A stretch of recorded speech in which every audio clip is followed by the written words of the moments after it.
ইনশাল্লাহ এই লাহারকান্দি তালহাটি গ্রাম 3 নং ওয়ার্ডে খুব ভালো ফলন হয়েছে। ইনশাল্লাহ আল্লাহ পাক যদি সহি সালামতে আর 7 হইতে 8 দিন যদি সময় পাই তাহলে আমাদের এলাকার ধানগুলা সব ঘরে তুলতে পারবো। আল্লাহর রহমতে ইনশাল্লাহ ভালো হয়েছে। কিছুদিন যদি রোদ থাকলে আমরা ধানটা আল্লাহর রহমতে ইনশাল্লাহ ঘরে তুলতে পারবো। ফলন ইনশাল্লাহ ভালোই হয়েছে। এখানে মনে করেন 11 ঘন্টা জমিনে চাষ করছি। 11 ঘন্টাতে ধরেন না আমার 26,000 টাকা খরচ। মোট ইন টোটাল আমার 26,000 টাকার মতো খরচ হয়েছে।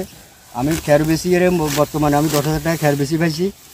এই আর বাকিটা মনে করেন নিজের ধান। ইনশাল্লাহ এই ধান খুব ভালো ধান হয়েছে। আবহাওয়া ভালো থাকাতে ধানও খুব ভালো ধান হয়েছে। আমরা খুশি। আরও 7 থেকে 8,000 টাকা আমি ইনশাল্লাহ লাভবান হইব। এবার আবহাওয়া অনুকূল থাকাতে বোরো ধানের আবাদ ভালো হয়েছে এবং কৃষক এবার অত্যন্ত আনন্দিত। বোরো ধান ভালো হওয়াতে কৃষক একটু লাভবান মুখ দেখছে। অন্যান্য বছর তুলনায় কৃষক লস খাইতো, এবার ফলন ভালো, তো কৃষক খুশি। আমরা যারা এই কৃষির সাথে জড়িত, আমরা এবার কৃষিতে আল্লাহর রহমতে লাভবান।